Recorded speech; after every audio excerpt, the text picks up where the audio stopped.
सदस्यहरू, अब उक्त प्रस्तावका समर्थक माननीय सदस्य डाक्टर अमरेश कुमार सिंहलाई प्रस्तावको समर्थन गर्दै छलफलमा भाग लिन समय दिन्छु। समय 5 मिनेट छ। त्यसपछि माननीय सदस्य हुनुहुन्छ अर्का सन्तोष परियार।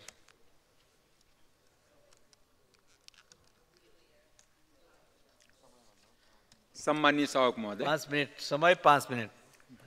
सम्मानीय सभामुख महोदय, यो प्रस्तावको बारेमा बोल्नुभन्दा अलिकति यसको ब्याकग्राउन्ड बोल्न चाहन्छु। हामी नेपाली जनताले विभिन्न तरहको आन्दोलन गरेर नेताजीहरूलाई स्थापित गरे। जनता स्थापित भएन, जनता विस्थापित भयो। मलाई माननीय सदस्यज्यूहरूको ध्यान आकर्षित गराउन चाहन्छु। एउटा किताब छ, मैले पढ्दाखेरि पिएचडी पढ्दाखेरि एउटा किताब पढेको थिएँ, मेकिङ अफ लालु यादव अनमेकिङ अफ बिहार। म ठक्कै मेरो पनि मन छ त्यो किताबको प्याटर्नमा नेपालको बारेमा लेख्नलाई। मेकिङ अफ नेताजीहरू जो प्रधानमन्त्री मन्त्री हुनुभएको छ, विभिन्न बिचौलियाको कारण उहाँको मेकिङ बनिरहेछ। अनमेकिङ अफ नेपाल, नेपाल अनमेकिङ भइरहेछ। नेताजीहरूको त मेकिङ भइरहेछ, बिचौलियाको मेकिङ भइरहेछ। म यो किताब चाँडै लेख्छु किनकि त्यो किताब मैले थोरै पढेको थिएँ। जो बिहारको दुर्दशा लालु यादवको पारामा हो, त्यसैमाथि एउटा शङ्करसन ठाकुर राइटरले किताब लेखेको छ, मेकिङ अफ लालु यादव अनमेकिङ अफ बिहार। त्यस्तै मेकिङ अफ नेपाली नेताजी र अनमेकिङ अफ नेपाल, त्यहाँबाट सुरु होस्। अब म सम्बन्धित विषयमा आउन चाहन्छु। यो जुन बिमा, स्वास्थ्य बिमा, मेरो गाउँको गएर मुसर र चमारलाई सोध्नुहोस्, उसलाई केही थाहा पनि छैन। यो हुने खानेको लागि मात्र बिमा हो। आखिर तराईको दलितहरू, तराईको धेरै यहाँ मान्य सांसदजीहरू हुनुहुन्छ, चाहे मूल जे होस्, पहाड मूल होस् या तराई मूल होस्, त्यो उहाँले आफ्नो क्षेत्रको दलित समुदायको यहाँ गएर हेर्नुहोस् कि उसलाई सोध्नुहोस् कि बिमा, स्वास्थ्य बिमा केही कुन चराको नाउँ छ थाहा छ? छैन। ल भन्नु। जबकि लोकतन्त्रको विशेषता हुन्छ जो पिँधमा, जो सबभन्दा तल, जुन बिलो पोभर्टी लाइन अङ्ग्रेजीमा भन्छ, त्यस्तो मान्छेले सुविधा पाउनुपर्ने। आज हामी संविधान पनि मान्दैन, कानुन पनि मान्दैन। संविधानमा के छ? स्वास्थ्यको ग्यारेन्टी भनेको छ, जस्तै शिक्षाको ग्यारेन्टी छ। न हामी शिक्षा दिन सकिरहेछौँ, न स्वास्थ्य दिन सकिरहेछौँ। यही संजोगले स्वास्थ्य मन्त्री हुनुहुन्छ।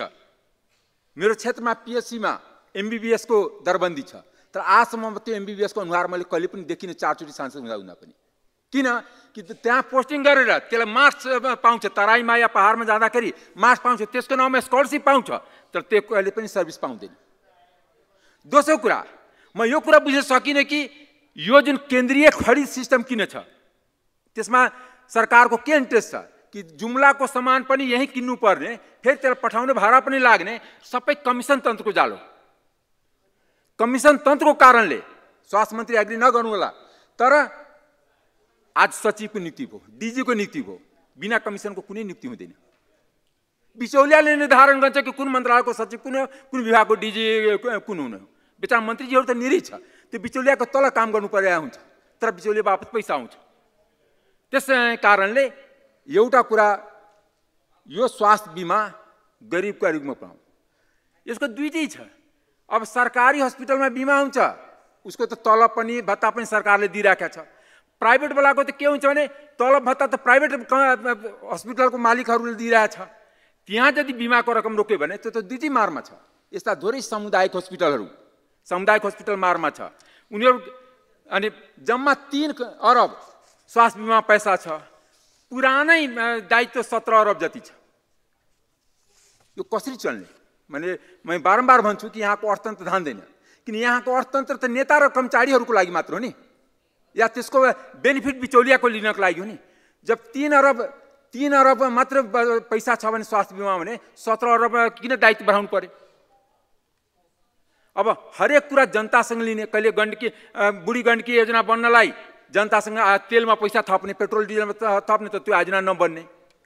त्यस्तै स्वास्थ्य बिमाको लागि पैसा लिने, तर स्वास्थ्य बिमा नपाउने, जनताले नपाउने।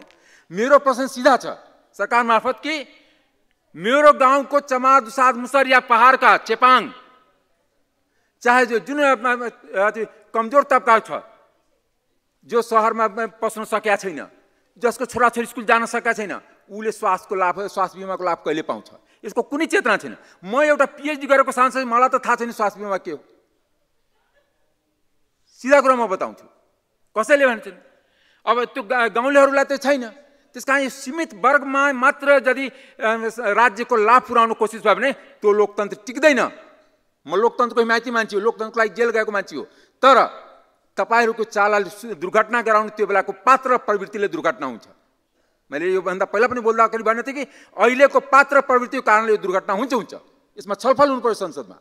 अहिलेको मन्त्रीजीहरूलाई लाग्छ कि हामी नै सर्वोच्च, जो आई एम द स्टेट भन्थ्यो लुइस XIV त्यस्तै लुइस XIV, किनकि अब अहिले स्वास्थ्यको जम्मै नियुक्ति भएको छ। मैले पहिला पनि भनेको थिएँ, अहिले स्वास्थ्य मन्त्री हुनुहुन्छ, त्यस कारण भन्छु उहाँले कसम खानुहुन्छ कि 52 बाहेक कसैलाई एउटा पनि मेन पदमा जान दिन्न, चाहे जे पर्छ।